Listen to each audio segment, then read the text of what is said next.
वंदे मातरम। आज बहुत दिन के बाद अपने दर्शकों के साथ संपर्क का अवसर हमें मिला है। आज का विषय है मधुमेह, डायबिटीज़, शुगर। ऐसा कहा जा रहा है कि भारत मधुमेह में विश्व की राजधानी होगी, अर्थात सबसे अधिक रोगी यहीं पर होंगे। तो इलाज की बात तो बाद में करेंगे। एक बहुत बड़ा यक्ष प्रश्न है, वो ये है कि जिन लोगों को मधुमेह रोगी बताया जा रहा है, जिनको डायबिटिक बताया जा रहा है, वो डायबिटिक हैं भी कि नहीं, ये पहला प्रश्न है। आपको शायद याद होगा, जो पुराने बुजुर्ग लोग हैं, बूढ़े लोग हैं, 1997 तक मधुमेह की, भोजन के बाद की ऊपर की सीमा रेखा रखी गई थी 140। 1997 के बाद अचानक इसको घटाकर 125 कर दिया गया। अब जब 125 किया गया तो जानते हैं क्या हुआ? विश्व के 14% लोग जिनको मधुमेह नहीं था, वो डॉक्टरों की परिभाषा के अनुसार मधुमेह रोगी हो गए। यानी 700 करोड़ में से 100 करोड़ लोगों को एक झटके में, एक क्षण में मधुमेह रोगी की श्रेणी में डाल दिया गया। है कमाल की बात कि केवल एक प्रस्ताव के द्वारा, और ये किसी शोध पत्र के द्वारा, किसी नई रिसर्च के द्वारा नहीं हुआ। केवल विश्व की कुछ मेगा कंपनियों ने यह निर्णय लिया कि हमको अपनी दवाइयों को अधिक बेचना है, अपनी आय को बढ़ाना है, और कर दिया। यदि हमारी जानकारी गलत है तो आप पता करिए कि 140 से 125 के ऊपर जो आपने इसकी सीमा घटाकर कर दी, मधुमेह की ऊपर की सीमा, वो किस आधार पर की गई, तो आपको कोई कारण नहीं मिलेगा, कोई प्रमाण नहीं मिलेगा, कोई शोध पत्र नहीं मिलेगा। ये एक हुआ। उसके बाद फिर अचानक 2003 में ये सीमा घटाकर 100 कर दी गई। तो अब आप जानते हैं इसके बाद क्या हुआ? विश्व की 70% आबादी मधुमेह रोगी घोषित हो गई। अब आप देखिए, 800 करोड़ लोगों में से 70% का मतलब होता है 7 8 56, 560 करोड़ लोग मधुमेह रोगी घोषित हो गए केवल एक प्रस्ताव के द्वारा। अब होता क्या है? डॉक्टर, उनका पाठ्यक्रम, ये जो घोषणा हुई उसके अनुसार ही उनको पढ़ाया जाता है। तो डॉक्टर के लिए तो यह अंतिम सत्य है, त्रिकाल बाधित सत्य है कि डायबिटीज़ की, शुगर की सीमा वो 100-120 के आसपास ही मानेगा भोजन के बाद की। तो जब वो ऐसा मानेगा तो उसके पास जो भी व्यक्ति जाएगा वो तुरंत उसको कहेगा, बड़ी ईमानदारी से कहेगा गलत बात, ईमानदारी से गलत बात कहेगा, आप शुगर की गोली शुरू कर दो, अन्यथा कुछ भी हो सकता है। कोई भी आपका अंग, कोई भी ऑर्गन डैमेज हो सकता है डायबिटीज़ के कारण। तो आप तो डॉक्टर थोड़ी हैं, आपको इन सब बातों का पता थोड़ी, आप तुरंत गोली खाना शुरू कर देंगे। बस आप दुष्चक्र में फंस गए, एक विशियस सर्कल में आप उसमें फंस गए। अब इस दुष्चक्र का मतलब क्या है? जब आपने शुगर की गोली शुरू कर दी तो आपको निश्चित रूप से 1-2 साल के अंदर हृदय रोगी हो ही जाना है। इन गोलियों के दुष्प्रभावों के कारण आपका पूरा शरीर तंत्र दुर्बल हो जाएगा। आपका पैंक्रिया पूरा का पूरा निष्क्रिय, जितना काम करता है वो भी नहीं करेगा। और इस प्रकार आप लगातार एक के बाद दूसरी दवाई, तीसरी दवाई, चौथी दवाई खाते खाते जिएंगे और बिना स्वस्थ हुए इस दुनिया से प्रस्थान कर जाएंगे, मर जाएंगे। बीमार रहकर जिएंगे, बीमार होकर चले जाएंगे। एक और बहुत बड़ी दुर्घटना आपके साथ होगी। हम मनुष्य और प्राणी और पेड़ पौधे, ये सभी यदि सुख पाते हैं तो संवेदना के कारण, और यदि संवेदना समाप्त हो जाए तो सुख और दुख की अनुभूतियाँ भी समाप्त हो जाएंगी। दुख भी नहीं रहेगा, सुख भी नहीं रहेगा, उसकी अनुभूति नहीं होगी। और जब सुख दुख की अनुभूति नहीं होगी तो प्रेम प्यार करुणा दया भी समाप्त हो जाएगी। आप जानते हैं इन दवाइयों में से कुछ दवाइयाँ ऐसी हैं जो मानसिक तनाव के लिए, आपको उसका रोगी भी तो बना ही देगी ना ये दवाइयाँ। तो आप मानसिक तनाव की दवाइयाँ शुरू कर देंगे तो उसमें से कुछ दवाइयाँ ऐसी हैं जो आपकी संवेदनाओं की हत्या कर देती हैं, आपको एकदम पशुवत बना देती हैं।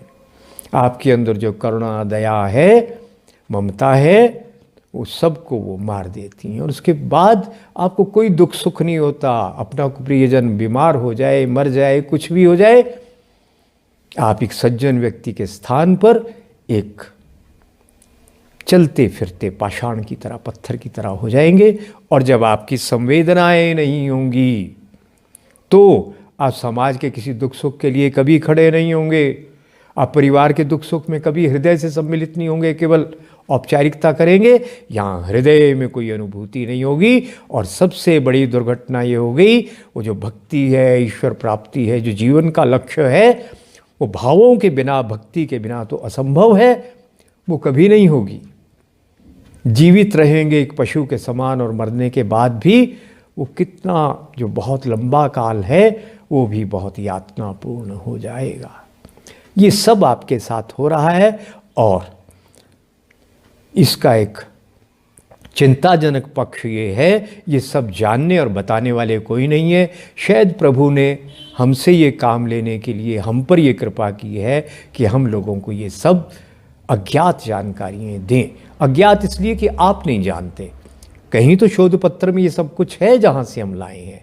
तो ये सब कुछ आपके साथ होगा, हो रहा है। आप देखेंगे बूढ़े लोगों की संवेदना ही नहीं है और उनके जीवन का दुख सुख की अनुभूतियाँ भी चली गई हैं। पूरा परिवार सुख प्रेम, एक प्रेम के कारण ही तो परिवार और समाज और देश और राष्ट्र जुड़े हुए हैं ना, वो सब समाप्त हो गया तो बस सब समाप्त हो गया। तो ये एक बात बहुत ध्यान रखने की बात है, इस पे आप जागरूक हो जाइए और दूसरों को भी जागरूक करें, तभी हम बच पाएंगे, रास्ते निकलेंगे। दूसरी बात, आप हो सकता है मधुमेह रोगी ना हो, ये हमने आपको बता दिया। इसलिए जब तक आपको कोई कष्ट ना हो, दुर्बलता महसूस ना हो, मुंह सूखना शुरू ना करे, है अनावश्यक थकावट ना हो, तब तक डॉक्टर के कहने मात्र से ये मत मानिए कि आप मधुमेह रोगी हैं। दूसरी बात, एक मोटा सा नियम है जिसको कहते हैं ना झटका हिसाब, एक थंब रूल बोलते हैं उसको अंग्रेजी में। तो आपको क्या करना है, अपनी आयु को आपको देखना है। मान लीजिए आप 30 साल के हैं, उसमें 100 को जोड़ देना है। तो भोजन के बाद आपकी शुगर का सीमा 130 हो गई। आप 60 साल के हैं तो आपकी शुगर कितनी होनी चाहिए, 160 तक सामान्य है भोजन के बाद यदि आपकी आती है। अब 90 साल के हैं तो 190 आपका शुगर का लेवल सही है, ये ध्यान रखिएगा। और ये जब आप जांच करें अपनी आयु को 100 में जोड़कर देख लीजिए, उसके बाद भी हज़ारों में किसी एक आध को, लाखों में किसी एक आध को लगे मुंह सूखता है, दुर्बलता आती है, तो आप समझना कि शायद आपको मधुमेह हो। तो क्या आप गोली खाएंगे? जी नहीं, गोली खाने की कोई ज़रूरत नहीं है। इसकी दर्जनों दवाइयाँ हैं आयुर्वेद में। एलोपैथी में एक दवाई की 2-4 दवाइयाँ और सभी के दुष्प्रभाव होते ही हैं। उनके विचारों की वश की बात नहीं है, उनकी दवाइयाँ बनी ही इस प्रकार से हैं जिसके कारण दुष्प्रभाव तो विटामिन तक के होते हैं। और दूसरा कारण ये है, वो सिंथेटिक इंडस्ट्रियल प्रोडक्ट होते हैं, पेट्रोलियम प्रोडक्ट से बनती हैं, उनकी एमिनो एसिड चेन को बदलकर कुछ भी बना दिया जाता है। दुनिया की कोई भी चीज़ बना लो आप, घी बना लो, मक्खन बना लो, पनीर बना लो और या फिर दवाइयाँ बना लो, तो बन जाता है। विज्ञान इतना आगे बढ़ गया है, पर शरीर में जाकर तो उनका दुष्प्रभाव गंभीर होता है। हमारा शरीर उसको स्वीकार नहीं करता। तो इसलिए आप वो दवाइयाँ खाएंगे तो समस्याएं और बढ़ जाएंगी। तो आपको क्या करना है, दर्जनों दवाइयाँ, उनमें से एक दवाई क्या हो सकती है, वो कमल डोडे का प्रयोग करते हैं बहुत लोग, बहुत ठीक रहते हैं। कुटकी का प्रयोग करते हैं। और आपका ये, अगर आप पहाड़ के रहने वाले हैं तो आपको आसानी से, जिसको बेरबेरिस वल्गरिस कहते हैं ना, रसौंत, वो मिल जाती है बाज़ार में, रसौंत गलत है। वो इसका इतना सा छिलका उतार कर मुँह में रख कर उसको चूस ले एक बार। इसके अतिरिक्त एक दवाई जो बहुत लोकप्रिय हुई है वो मैं आपको बता रहा हूँ। वो क्या है? मेथी 200 ग्राम, मेथी दाना। पर मेथी के साथ समस्या है मित्रों। वो क्या समस्या है? बाज़ार की मेथी ऐसी लगती है जैसे मशीन में से बनकर एक ही आकार के दाने, एक ही रंग के दाने। उसको सूंघो, पीसो, कूटो, जो मर्जी करो, सुगंध नहीं आएगी। वो जेनेटिकली मॉडिफाइड है, वो जीएम क्रॉप है, वो आपकी बीमारियों को बहुत बढ़ा देगी, वो नहीं चलेगी। आपको मेथी वो लेनी है जिसके दाने थोड़े छोटे बड़े रहते हैं, रंग भी उसका एक समान नहीं रहता, जैसे रंग दिया होता है, डाई किया होता है, एक जैसा रंग ऐसा थोड़ी होता है। प्राकृतिक मेथी में थोड़े अलग अलग रंग के दाने रहते हैं, कुछ हरे, कुछ पीले, कुछ भूरे, ऐसा मिला जुला रंग उनका रहता है। और सूंघने पर ऐसे मसल कर सूंघो तो एक सुगंध आती है, वो सुगंध आनी चाहिए। भूनने पर, पीसने पर सुगंध आती है। तो जो वास्तव में मेथी है, वो कसूरी मेथी हो, बारीक दाना हो, मोटी मेथी हो, पंजाबी में मोटी मेथी को मेथे भी कहते हैं, वो कोई भी चलेगी यदि सुगंध वाली है। तो कितनी लेंगे? 200 ग्राम। उसके बाद आप अजवाइन लेंगे, कितनी? इससे आधी, 100 ग्राम।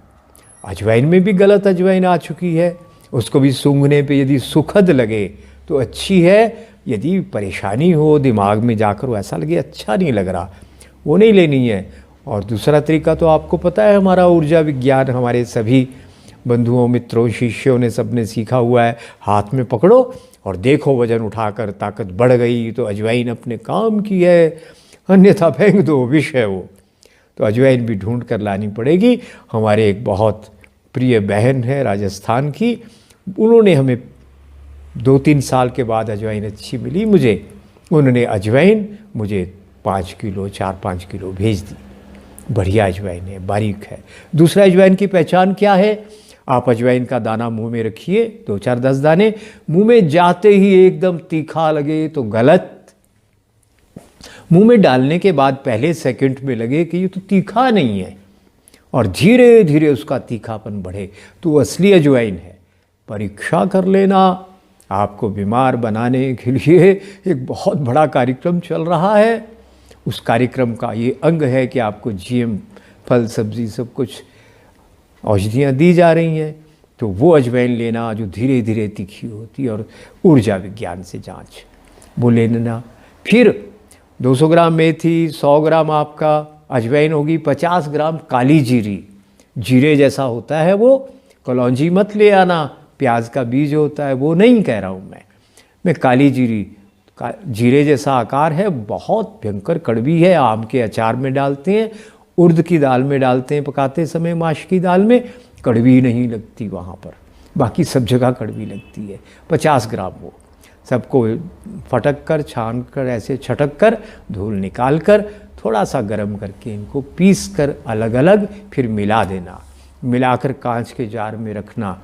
यदि आपका शरीर हट्टा कट्टा भारी है तो भोजन से 1 घंटा पहले, और यदि आपका शरीर थोड़ा हल्का है मेरी तरह तो भोजन के तुरंत बाद 1 चम्मच। यदि मधुमेह बहुत बढ़ा हुआ है, तीनों समय ले लेना। और यदि आपका लगे मधुमेह अब नियंत्रण में आ गया तो आधा चम्मच कर देना। आपको लगे अब मैं पूरी तरह से ठीक हो गया हूँ तो प्रतिदिन प्रातः या रात को 1 चम्मच खाते रहिए। और औषधियों के नियम होते हैं कि 3 मास बाद बंद करना। इसको आप 6 महीने, साल तक लगातार ले सकते हैं। बढ़ा हुआ पेट कम हो जाएगा, गैस ठीक हो जाएगी, जोड़ों की दर्द भी आशा है ठीक हो जाएगी, चुस्ती फुर्ती बढ़ जाएगी, अम्ल पित्त, छाती में जो जलन है वो भी चली जाएगी। पर उसके लिए ये भी ध्यान रखना कि जो रात का भोजन करते हैं उनको मधुमेह जैसे रोग या और अनेक प्रकार के रोग अधिक होते हैं, क्योंकि खाना फिर सड़ने लगता है। सूर्यास्त के बाद भोजन पचना बंद हो जाता है, इसलिए सूर्यास्त के बाद या तो पहले लो या सूर्यास्त के बाद 1 घंटे के अंदर अंदर भोजन कर लो, तो आप ठीक रहेंगे। जो जैन समाज का ये नियम है सूर्यास्त के बाद भोजन ना करना, ये बहुत वैज्ञानिक नियम है। इसका पालन करिए तो आपकी आयु भी लंबी होगी, आप स्वस्थ भी होंगे। जब रात को भोजन करने के बाद, शाम को भोजन करने के बाद, सूर्यास्त से पहले भोजन करने के बाद रात को पेट में बहुत गैस बने तो समझ लेना जो खाया वो सही नहीं था। और यदि गैस वैस ना बने, ठीक रहें, आप सामान्य रहें, तो समझिए कोई गलत नहीं खाया, अधिक नहीं खाया, तब आप डायबिटीज़ से बचेंगे। तो ये तो एक दवाई होगी। अभी इसकी 10-20 दवाइयाँ और हैं। एक और हमारे किसी परिचित ने एक और योग भेजा है जिनका उन्होंने खूब प्रयोग किया है। मेथी दाना वही जो मैंने बताया 100 ग्राम, तेज पत्ता 100 ग्राम, जामुन की गुठली 150 ग्राम और बिलपत्री जो भगवान शिव को चढ़ता है वो 250 ग्राम। इन सब को कूट पीस के इसका पाउडर बना लो और पाउडर बनाकर इसकी आधा चम्मच जो है वो खाली पेट भोजन से पहले, तीनों समय भोजन से पहले आधा घंटा 1 घंटा पहले ले लो, या प्रातः 1 चम्मच नियमित रूप से दैनिक ले लो, तो आप अच्छे रहेंगे। तीसरा यौगिक और किसी महापुरुष ने भेजा है, वो क्या है? त्रिफला, हरड़, बेहड़ा, आंवला 100 से अधिक रोगों का इलाज करता है। हरड़ पीले वाली, बक्कल का अर्थ है उसको धीरे धीरे कूटो, कूट कर केवल छिलका निकाल लो, वो लेना है आपको। और उसके बाद 100 ग्राम अगर ये बक्कल है तो 200 ग्राम बहिरड़े का बक्कल, गुठली नहीं लेनी है उसकी भी, और 400 ग्राम या 300 ग्राम आंवला सूखा हुआ, काला काला होता है सूखने के बाद, जो सुंदर है वो एल्युमिनियम में बना है, वो विषैला है, वो सुंदर नहीं चाहिए अपने को। हर चीज़ चमकती है जो, उसको सोना नहीं कहते, सुना है ना ये कहावत। तो वो काला काला आंवला जो होगा वो ले लीजिए। कितना हो गया? 100, 200, 300, 400 या 100, 200, 400 हरड़, बेहड़ा, आंवला अपने आप घर पे बनाइए। बाज़ार में पिसा हुआ, जहाँ पे बड़ी बड़ी कंपनियाँ पीसती हैं टनों, उसमें क्या क्या पिस गया, कूड़ा करकट क्या पिसा है, कितना पुराना है, 2, 4, 10 साल पुराना, प्रिजर्वेटिव उसमें डले होंगे, है ना, वो पीसने से पहले ही सड़ने से बचाने के लिए, वो अच्छा नहीं है। तो स्वयं लाकर वो अपना कूट पीस के मिलाकर कांच के जार में रखो। रात को सोते समय गर्म पानी से ले लो या प्रातः ले लो। इसको नियमित आजीवन ले सकते हैं, इसको आजीवन लीजिए। कुछ लोगों को ये जो पित्त रोगी हैं, मेरे जैसे रोगी हैं, उनको इससे खुश्की हो जाती है। ये शुष्क है ना, तो कब्ज दूर करता है मोटे लोगों की, और जो जिनकी आंतों में खुश्की है उनको और कब्ज बढ़ा देता है। तो क्या करना? 1 कटोरी यदि त्रिफला है तो 1 कटोरी इसबगोल, जो बहुत सुंदर व्हाइटनर ना लगा हो, जिसमें सामान्य इसबगोल की भूसी, वो मिला के कांच के जार में रख देना। बस वो 1 चम्मच सुबह शाम खाते रहना। एक समय खाएंगे तो भी चलेगा, तो एक नहीं अनेक रोग ठीक होंगे। मधुमेह में भी आश्चर्यजनक लाभ मिलेगा आपको। ये कर लीजिए। और तीसरा प्रयोग एक और किसी ने हमें आया था, वो क्या है? ये भी बलवर्धक भी है, और जिन कारणों से मधुमेह पैदा हुआ है मधुमेह भी ठीक हो जाएगा। वो क्या है? आपको अश्वगंधा 100 ग्राम लेना है। अश्वगंधा के बाद आपको शतावरी 100 ग्राम लेनी है। नीम पत्र सूखे 100 ग्राम लेने हैं। चिरायता या कालमेघ 100 ग्राम ले लें। कुटकी 50 ग्राम ले लें, और आंवला सूखा 100 ग्राम। गिलोय का पाउडर कूट पीस के छान कर निकालिए, वो भी 100 ग्राम। दारू हरिद्रा, वही जो आपको रसौंत कही मैंने, वो यदि मिल जाए तो दारू हरिद्रा भी ले लेना। 100 ग्राम ले लीजिए वो भी। यदि ना मिले तो छोड़ दीजिए, ये नकली बहुत आ रही है बाज़ार में, वो ले लीजिए। शुद्ध शिलाजीत 10-12 ग्राम ले लीजिए। और करेला सूखा वो भी 100 ग्राम। पर ध्यान रखिएगा, करेले के मामले में बहुत गड़बड़ हो गई है। वो लंबे लंबे करेले, बीज से काटो तो बीज है नहीं, सफ़ेद रंग का सुंदर उसका भीतर का रहता है। वो करेला मधुमेह रोगी खूब खाते हैं और खूब बीमार होते हैं, और ज़्यादा बीमार होते हैं। वो करेला जेनेटिकली मॉडिफाइड है मित्रों, बायोटेक बीटी है वो। हाथ में पकड़ो तो ताकत देखिए वजन उठाने की, कम हो गई, कभी नहीं लेना वो करेला। वो जो छोटा करेला है, थोड़ा क्रीम पीले से रंग का, सफ़ेदी के ऊपर है, हरा है, और उसके छोटे बड़े, उसके तीखे तीखी नोकें बनी रहती हैं छोटी बड़ी, ऐसा नहीं लगता मशीन में एक जैसा निकला है। और बीच में से बीज कठोर ज़रूर निकलते हैं जब करेला पकता है। ये जो आपका करेला गलत है, उसमें पका बीज जो है, कठोर वाला बीज ही नहीं मिलता। वो करेला आपको लाभ नहीं, हानि अधिक करेगा। तो वो करेले जब बाज़ार में नज़र आएँ तो एकदम अच्छे वाले करेले काट कर 2-4 किलो लेकर सुखा के कांच के जार में बंद करके रख देना, उन्हीं का प्रयोग करना। तो करेला 100 ग्राम और मेथी दाना भी जो अच्छे वाला बताया आपको 100 ग्राम डाल लीजिए, खूब बारीक पीसकर 1-1 चम्मच सुबह दोपहर शाम लीजिए। पेट भी साफ होगा, अनेक रोग भी जाएंगे, पित्त रोग गैस भी समाप्त होगा, मधुमेह भी ठीक होगा। ऐसे एक नहीं 20 प्रयोग हैं, वो आपको अंत में 2-4 प्रयोग हम और बताएंगे। अब अगली बात जो मैं आपको बताना चाहता हूँ, मधुमेह होता क्यों है? इसका सबसे बड़ा प्रमुख कारण है हमारे शरीर में विषयों का संग्रह। थायराइड के बारे में भी हमें यही समझ आया, high blood pressure, artery blockage, सबका कारण है हम जो आहार ले रहे हैं गलत, हमको खिलाया जा रहा है वो bread, biscuit, packed food, Kurkure, chips, chocolate, वो सब के अंदर केमिकल हैं बहुत भयंकर। फ्रूट जूस के अंदर भी जो पैक्ड है वो हमारे शरीर में जाकर संग्रह हो जाते हैं। जब वो इकट्ठे होते हैं ज़्यादा विष, तो हमारे वो पूरे पाचन तंत्र को खराब करते हैं और हमारे पैंक्रिया को भी, स्वादुपिंड को भी खराब कर देते हैं। तब मधुमेह होने लगता है, पैंक्रिया खराब होने लगता है, डायबिटीज़ टाइप 1 हो जाती है। और जब पैंक्रिया खराब, विष तो हम निकालते नहीं, हमें ध्यान में भी नहीं, डॉक्टरों भी इस बात को बिल्कुल नहीं जानते। हमें ये ईश्वर ने कृपा की है, सौभाग्य दिया है कि हम इस निष्कर्ष पे पहुँचे हैं, मधुमेह का बड़ा कारण है शरीर में विषयों का संग्रह होना। तो वो एक कारण बड़ा है। दूसरा कारण, हमारे साथ बहुत शरारत की जाती है और हम ऐसे सरल लोग हैं, 150-200 साल से हमको मूर्ख बनाया जाता है और हम संसार के सबसे बुद्धिमान लोग सरलता से मूर्ख बनते हैं क्योंकि हम भोले सरल बहुत हैं। हम कनिंग चतुर वो नहीं है, लोमड़ी वाली चालाकी नहीं है हमारी। हम बुद्धिमान तो हैं पर कनिंग नहीं है, वो टेढ़ापन नहीं है अपने में। इसलिए 150 साल में बार बार हमको मूर्ख बनाया जाता है, हम बनते जाते हैं। विषैली गऊँ हमको दे दी, हमने ले ली। विषैला केचुआ हमको दिया, दे दिया। दुनिया में सारे विश्व में जो बंद हैं पॉली हाउसेस, हमने ले लिए। सरकार ने, प्रशासकों ने, जनता ने, एक के बाद एक गलती हमसे करवाई जाती है, हम करते जाते हैं। इसी प्रकार एक बड़ी भारी भयंकर भूल हमसे क्या करवाई, बार बार थोड़ा थोड़ा खाना खाओ, थोड़ा थोड़ा कुछ खाते रहो।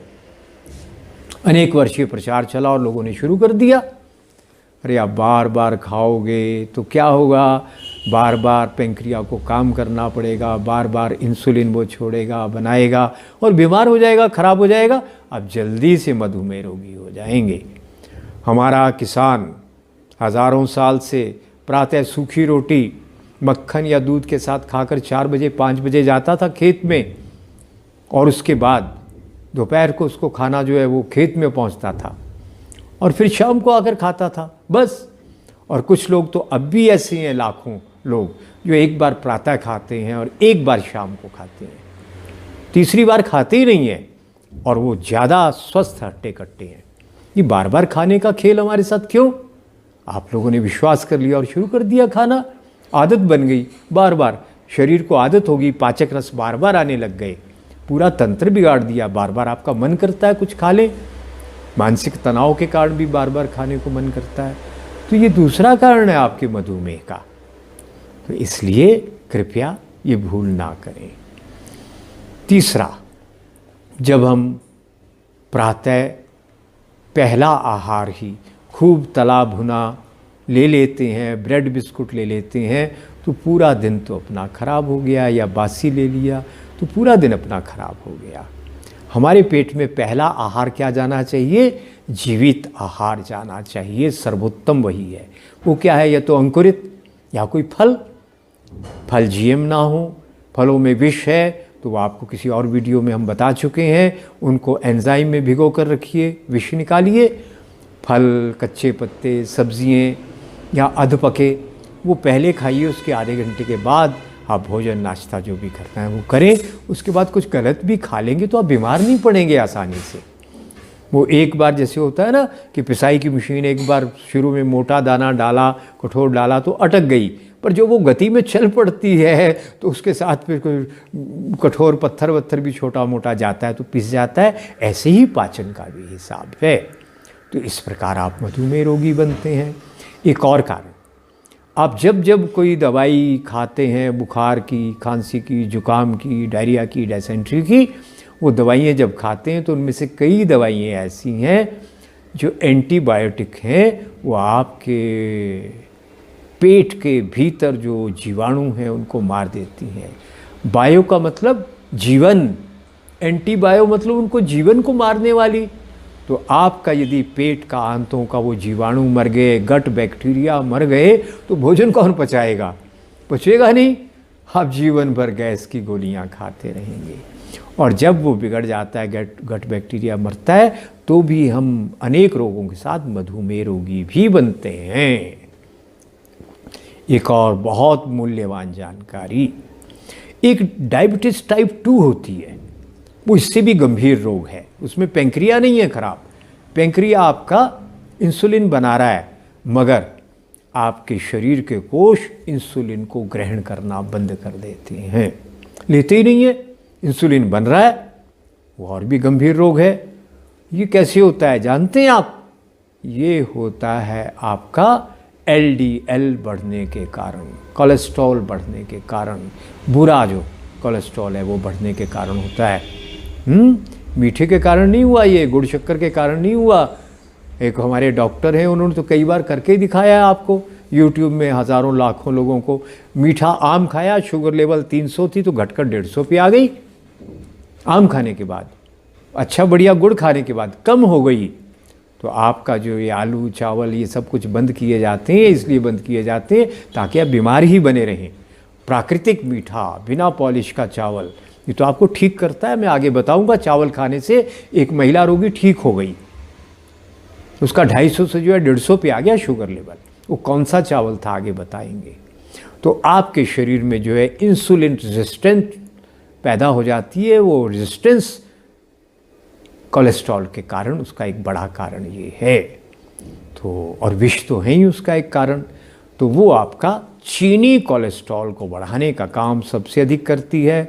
सैचुरेटेड फैट, बाज़ार के जितने भी है हाइड्रोजनेटेड फैट, जितने बाज़ार की चीज़ें बनी हुई हैं, कुरकुरे चिप्स वगैरह, वो हाइड्रोजनेटेड फैट में बने हैं। आपका फास्ट फूड सारा हाइड्रोजनेटेड या फिर उस में बना है जो हानिकारक, वो आपका पाम ऑयल आ रहा है। वो पाम ऑयल को तो सुअर भी नहीं खाते विदेशों में। आपको कानून बनाकर 40% लीगल वे में आपके तेल में मिलाकर खिलाया जा रहा है बुशैला। अरे हम कोई पशु हैं? हम कोई डस्टबिन है जो पूरा अपना डंप यहाँ पे कूड़ा कचरा करते जाते हो? हमारे ध्यान में नहीं है। हमारे सरकारी जो अधिकारी हैं, हमारे नेता हैं, सब लोग वही खा रहे हैं, किसी का ध्यान ही नहीं है इस पे। तो कृपया इस पे ध्यान दीजिए, हम पशु नहीं हैं। ये कानून बदला जाना चाहिए। आप गेहूं के लिए, अनाज के लिए किसान कानून इतना आंदोलन करते हैं, अरे आपको मारने का कानून बना हुआ है, पाम ऑयल खिलाने का, कैंसर करने वाला कानून बना है, उसके विरुद्ध तो आप बोलते नहीं है। उसके विरुद्ध बोलिए ना। तो आपको यदि इन रोगों से ठीक होना है तो एक बार फिर से मैं आपको बता देता हूँ आपको क्या क्या करना है। पहली बात जो मैंने अभी तक भूमिका बनाई, अपने शरीर के सारे विष निकालिए तो आप ठीक हो जाएंगे। हमने चित्रकूट में एक प्रयोग किया, डीएम के आदेश पे डॉक्टर आ गए, वहाँ पे एक आश्रम है जिसका उन्होंने मुझे संरक्षक बनाया हुआ है। उस आश्रम में कार्यक्रम था, हमारी वार्ता का कार्यक्रम था। तो ओम बाबा वहाँ पे उसको चलाते हैं आश्रम को। एक वहाँ पे कानपुर के बहुत महापुरुष थे जो अब शरीर त्याग चुके हैं, जिनको सरकार बोलते थे। उन्होंने करोड़ों रुपए की योजनाएं जनता के लिए चलाई हुई हैं, किसानों के लिए। उनका आश्रम है चित्रकूट में। तो मुझे वहाँ सौभाग्य मिला है संरक्षक बनने का। तो वहाँ की बात है। तो कार्यक्रम था, डॉक्टर आगे सरकारी, तो हमने गाय के गोबर की बनी हुई चटाई 2-3 रोगियों के पाँव के नीचे रखी। 1.5-2 घंटे के बाद देखा उनका शुगर लेवल 250, 300, 350 से और बीपी दोनों घटकर सामान्य स्तर पर आ गए 1.5-2 घंटे में, एक ही बार में। तो आपकी देसी गाय आपके लिए जीवन है। इस गाय को बचा लीजिए तो आप बच जाएंगे। यदि गाय नहीं बची तो आपका बचना मुश्किल हो जाएगा। अपनी तुलसी को बचा लो, तुलसी नकली बहुत आ गई, उसमें सुगंध नहीं होती, सुंदर बहुत होती है। अपनी तुलसी बचा लो, अपनी गंगा को बचा लो, अपनी गाय को बचा लो, आपको ये बचा लेंगे। कैसे बचाएंगे? समय समय पर मेरे जैसे लोग आपको बताते रहेंगे। तो गाय का गोबर पाँव के नीचे रखने से आपके सब रोग ठीक होते हैं, थायराइड भी ठीक होने लगता है। मित्रों, करके तो देखिए। नायलॉन की चप्पल मत पहनना, उससे और रोग बढ़ते हैं, है ना। डायबिटीज़ सहित सभी रोग बढ़ते हैं नायलॉन को पहनने से। नायलॉन की जुराब, नायलॉन का जूता, चप्पल बिल्कुल मत पहनिएगा। जिसको सिंथेटिक लेदर बोलते हैं वो भी नहीं चलेगा। ये जो रबड़ बोलते हैं नकली वाला, वो भी नहीं चलेगा, उससे भी रोग खूब बढ़ता है। ये बताना भूल गया था, ध्यान रखिएगा। तो पहला काम आप क्या करेंगे? पाँव के नीचे अपना काम करते हुए जूता, जुराब, मोजा उतार कर उस पर पाँव रख कर बैठिए। एक ही चटाई महीनों वर्षों चलेगी। या गाय के गोबर के उपले अच्छे मजबूत थोड़ा गोंद डालकर बना लीजिए, सीधे बनाइए, उन पे पाँव रखकर अपना काम करिए, महिला हो चाहे पुरुष हो।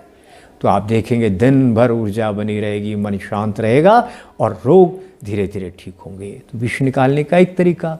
दूसरा तरीका, रविवार का दिन, आज का दिन छोड़कर जिस फल से च्यवनप्राश बनता है उसका आज नाम भी नहीं लेते। जिससे बनता है च्यवनप्राश वो फल दैनिक खाइए, आज के दिन नहीं खाना, नाम भी नहीं लेना। नाम लेते ही आपकी ताकत कम हो जाएगी। हमारे पुराणों के बारे में, मैं आर्य समाजी परिवार से हूँ, मेरे आर्य समाजी मित्र सब लोग, हमने बचपन से पढ़ा है कि पुराण पोंगापंथी ये फालतू की बात है। मगर मैं अपने मित्रों को कहता हूँ, आर्य समाजियों को, आप गलत बोलते हैं। पुराणों में लिखी हुई अनेक बातें जो स्वास्थ्य की हमने परीक्षा की है। आज का दिन आप उस फल का नाम लो जिससे च्यवनप्राश बनता है। यदि आप वजन 20 किलो ऐसे उठा सकते हैं, अब 15 भी नहीं उठा पाएंगे। और उसके बाद आपको ओम नमः शिवाय, ओम नमः शिवाय बोलना पड़ेगा, वाहिगुरु वाहिगुरु बोलना पड़ेगा, ओम मणि पद में हुम बोलना पड़ेगा, कोई मंत्र बोलना पड़ेगा अच्छा महापुरुषों का बना हुआ, तो आप वजन को उठा पाएंगे। तो ताकत गई। आज सप्तमी है, आज सप्तमी के दिन आप ताड़ के वृक्ष का पुराण बोलते हैं, प्रयोग नहीं करना है उसके फल का, खाओ जरा, हाथ लगाओ उसको, यहाँ पे रखो, आपकी ताकत मेरे आर्य समाजी मित्रों चली जाएगी। मैं वामपंथियों को नहीं समझाना चाहता, उन्होंने तो कसम खाई हुई है कि समझना ही नहीं है बात को, जानना ही नहीं है, सुनना ही नहीं है सही बात को। तो मैं उनको तो 20-30 साल तक बात करके थक गया हूँ। तो मैं उन मित्रों से तो क्षमा मांगता हूँ, आपको तो मुझे नहीं समझाना है। पर मैं आर्य समाजी मित्रों को कहूँगा, करके देखो, मेरे सामने आओ, मैं प्रमाणित करूँगा कि जिन जिन तिथियों में जो जो खाना पीना वर्जित है उसको हाथ लगाओ, आपकी ताकत चली जाएगी। तो खैर, आपको क्या करना है? पाँव के नीचे एक तो वो चटाई रखनी गोबर की, दूसरे आंवले का पर्याप्त प्रयोग करिए दैनिक, आज का दिन छोड़ के, रविवार का दिन छोड़कर। और तीसरी चीज़ आपके पास जो विष निकालने वाली वो क्या है? वो है प्राकृतिक फल सब्जियां जो जीएम नहीं है। प्रातः अल्पाहार में अंकुरित आहार लीजिए और वो फल सब्जियां लीजिए जो जीएम नहीं है। उनको यदि केमिकल डले हुए हैं तो एंजाइम के बारे में हम आपको पहले एक वीडियो में बता चुके हैं, पूरी रात एंजाइम में डुबा कर रखिए। सेब, और जिनके ऊपर पूरा छिद्र नहीं होते, सेब है, नाशपाती है, ऐसे 2-3 फल हैं, और केला, उसमें सुई के साथ ऐसे से। तो हम बात कर रहे थे कि आपको अपने शरीर के विष निकालने हैं। तो आपको गोबर की चटाई बता दिया, आंवला बता दिया, अंकुरित आहार बता दिया, और तीसरी चीज़ है रसाहार। प्रातः के समय फल सब्जियां बिना विष की आपको खानी चाहिए अल्पाहार से पहले। और तीसरा है मकार से जो, माँ से जो आसन है, मत्स्य आसन है और मंडूक आसन है, ऐसे कुछ आसन है जिनसे यहाँ पे जोर पड़ता है पैंक्रिया के ऊपर, वो आसन करिए, बहुत सहायता मिलेगी। तीसरा, 10 मिनट जो ध्यान करते हैं उनका मधुमेह 2-3 दिन में ही नियंत्रण में आ गया।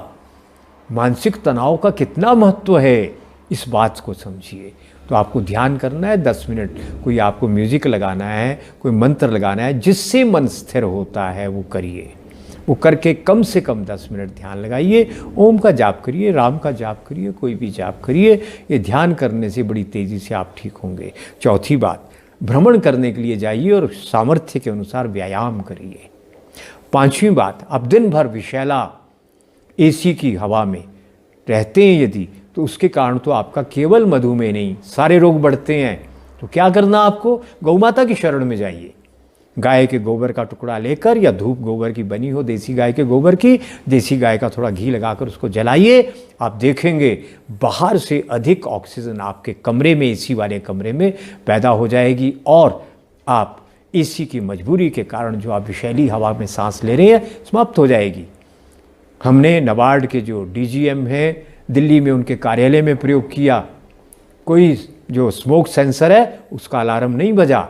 हमने चित्रकूट के डिस्ट्रिक्ट मजिस्ट्रेट के उसमें डीएम के कार्यालय में किया, वो कहते यहाँ पे अलार्म बज जाएगा, नहीं बजा, और केवल 1 घंटे बाद डीएम साहब के चेहरे पर रौनक आ गई। जब मैं अंदर गया तो वो बहुत सुस्त लग रहे थे, चेहरा पीला पड़ा था, ऑक्सीजन की मात्रा बढ़ गई और लगभग 1 घंटे में उनके चेहरे खूब तेज हो जा गया, कमर सीधी हो गई। उनको नहीं पता लगा उनके साथ क्या हुआ, मगर उनका पूरा बदल गया सब कुछ। तो मेरे पास प्रमाण है इसके कि ऑक्सीजन बढ़ जाती है। तो एक आपको ऑक्सीजन की मात्रा बढ़ा देनी है। रात्रि भोजन मैं बता चुका हूँ नहीं करना, बार बार नहीं खाना, ये ठीक नहीं है। और लीवर टॉनिक नियमित रूप से होम्योपैथिक या आयुर्वेदिक हर 2-3 महीने बाद 1 महीने के लिए ले लिया करें। और चूने का प्रयोग, बुझा हुआ चूना गेहूं के दाने के बराबर, हर वर्ष 1 महीना लिया, 1 महीना छोड़ दिया, 1 महीना लिया, 1 महीना छोड़ दिया। इस प्रकार आपको ये चूने का प्रयोग खूब करना चाहिए, या 1 महीना लेकर 2 महीने छोड़ दीजिए तो भी चलेगा। ये करिए, आपके शरीर में जो रक्त आपका एसिडिक अम्लीय हो गया है उसके कारण ये सारे रोग होते हैं, वो एक बड़ा कारण है। अनेक रोगों से बच जाओगे, गठिया से, आर्टरी ब्लॉकेज से, उससे बच जाओगे मित्रों। जिनके संतान नहीं होती वो संतान होगी, अनेक और लाभ होंगे। तो चूने का प्रयोग गेहूं के दाने के बराबर पानी में, दही में, दूध में, किसी महापुरुष का नाम नहीं लूँगा मैं, उन्होंने कहा है कि दूध में नहीं लेना, हमारे आयुर्वेद में लिखा हुआ है चूने का प्रयोग दूध के साथ करने से अम्लपित्त समाप्त होता है। बस गेहूं के दाने के बराबर वो लीजिए। और मेथी का प्रयोग, वो जो योग है वो ले लें, या मेथी का प्रयोग तो नियमित करिए। और गेहूं के स्थान पर, गेहूं से अनेक रोग होते हैं, यदि आपको विवरण पढ़ना है तो हमारी पुस्तक पढ़िए, अथवा व्हीट बैली के नाम से एक विश्व प्रसिद्ध किताब है, उसको पढ़िए। 50-60 रोग ठीक हो गए केवल गेहूं छोड़ने से। इसलिए गेहूं का आटा यदि प्रयोग करना है तो 50%, और उसमें जौ, चना, ज्वार, बाजरा, बथुआ, मंडवा, चौलाई इत्यादि वो डालिए, जो जो इनमें से मिल जाए। सोयाबीन कभी नहीं, वो भी एक षड्यंत्र का हिस्सा है। दुनिया का पहला अनाज एक कंपनी ने बनाया था, विशैला उसका नाम है, सोयाबीन। तो वो मत खाइए, सरकार भी खुद, उनके अधिकारी ऐसी नासमझियाँ उनसे करवाई जाती हैं। और इतना ही आपको सुझाव देने थे। अब अंत में मैं आपको सर्वोत्तम एक खोज के बारे में बताना चाहता हूँ जिसको छुपा दिया गया है। और हमारे वो रोगी जो मरने को तैयार थे मधुमेह के, डायबिटीज़ टाइप 2 के, वो 2 रोगी पूरी तरह से ठीक हो गए हैं। और रोगी आएंगे वो भी ठीक हो जाएंगे। आपको क्या करना है? नारियल तेल। कौन सा नारियल तेल? जो नारियल तेल केमिकल से बिल्कुल मुक्त हो, रसायन मुक्त हो। आप कहेंगे नारियल की लाकर उसका तेल निकलवा लेते हैं। मित्रों, नारियल में विष ही विष भर दिया है। कैसे भरा? क्या किया? जहाँ नारियल का प्रयोग होता है, नारियल तेल का प्रयोग होता है, ये क्या कमाल करता है? अद्भुत काम करता है। क्या करता है? कीटोन बॉडीज़ का निर्माण करता है, और उसके कारण, अदरंग के कारण, ब्रेन स्ट्रोक के कारण, मधुमेह के कारण शरीर के जितने सेल आपके मर गए वो दोबारा बन जाते हैं। स्टेम सेल की तरह काम करता है ये, और पूरे सेल नए बनते हैं, और वो अंग भीतर के रिपेयर हो जाते हैं, मरम्मत हो जाती है। तो ये दवा वाली कुछ जो मेगा कंपनी उनको लगा ये तो बड़ा गड़बड़ काम है। तो उन्होंने क्या किया? आप सरल सीधे भोले लोगों को प्रचार कर दिया केरल में कि इसके कारण तो हार्ट अटैक होता है जी। और इतना ज़बरदस्त प्रचार किया कि लोगों ने, केरल के लोगों ने नारियल का तेल जो उनका जीवन था खाना बंद कर दिया। और इतना गहरा प्रभाव हुआ कि तेल निकालने वाली इकाइयाँ नारियल की बंद होगी, कोई खरीदने वाला नहीं है तो तेल क्या निकालेंगे? इतना भयंकर प्रचार किया। क्यों? ताकि आप लोगों को बीमार बनाया जा सके। तो आपको नारियल का तेल ज़रूर खाना है, नारियल ज़रूर खाना है, पर कौन सा जो विषमुक्त हो। उसके बाद क्या किया? बड़ी योजना से एक बग, मिली बग, ऐसा एक कीड़ा भारत में भेज दिया गया जो नारियल की टहनी को काट जाता है। पिछले हज़ारों साल में नारियल में तो एक भी रोग नहीं था, इसमें रोग लगता ही कोई नहीं। खोज कर कर भेजा गया, खोज की, पर दानवी सोच, राक्षसी सोच है, तो बुराई करने की खोज की दानवों ने और भेज दिया। और इतना भयंकर था, 5-5, 6-6 बार स्प्रे करो तो मरता नहीं था। तो खूब दबाकर स्प्रे आज तक आपके नारियल पे होने लगे हैं। तो नारियल वहाँ से प्राप्त करिए जहाँ पे ये स्प्रे नहीं होती। आर्ट ऑफ लिविंग के आश्रम में बेंगलोर में आए वो स्प्रे करने वाले, उन्होंने निकाल दिया, भगा दिया वहाँ से। उन्होंने बहुत धमकाया, आपके कारण बीमारियाँ फैल जाएंगी, ये होगा वो होगा। उनके एक भी बीमारी नहीं लगी, उन्होंने केवल अग्निहोत्र किया वो नारियल। तो नारियल लाइए, या तो उसका पानी या उसकी चटनी कच्चे नारियल की, या उसका तेल, उसका प्रयोग करिए। तेल लेना हो तो हमने 30-35 ग्राम 40 ग्राम तेल एक दिन में हम 2-3 बार में रोगी को देते हैं, और 30-40 दिन में हमारा रोगी ठीक हो जाता है। टाइप 1 हो, टाइप 2 हो, पूरा हट्टा कट्टा स्वस्थ हो जाता है, दवाई बंद। तो ये नारियल तेल का शोध अमेरिका में हुआ है, पर इसको छुपा दिया गया है, नेट के ऊपर मिलना मुश्किल है, अब नहीं मिलेगा। हमें जब मिला तब हमने इसको पढ़ लिया था पूरा, अब उसको गायब कर दिया गया है। तो इतना ही। और ये मत सोचिएगा एक दवाई है इसकी, या 2 या 4 दवाइयाँ जो हमने बताई, ऐसी 50 दवाइयाँ हैं जो मधुमेह में काम करती हैं। पर साथ में ये बाकी बातों का ध्यान रखेंगे तो आप पूरी तरह से ठीक हो जाएंगे। आपका बहुत बहुत धन्यवाद, शुभकामनाएं। यदि आपको लाभ होगा तो और 10 लोगों को बताइएगा, तो मेरे ऋण से आप मुक्त हो जाएंगे। सीखने का ऋण होता है, गुरुदक्षिणा देनी पड़ती है। तो आप यदि गुरुदक्षिणा नहीं देंगे तो हम तो प्रेत बन जाएंगे और आपको आकर डराएंगे। तो अगर आपको मेरे प्रेत से डरना नहीं है तो ठीक होने के बाद, लाभ लेने के बाद कम से कम 10 लोगों को सिखा देना, तो मैं आपको प्रेत बनकर डराऊंगा नहीं। आपको के लिए बहुत बहुत शुभकामनाएं। आप स्वस्थ हो, आपका कल्याण हो। हरिओम तत्सत, वंदे मातरम।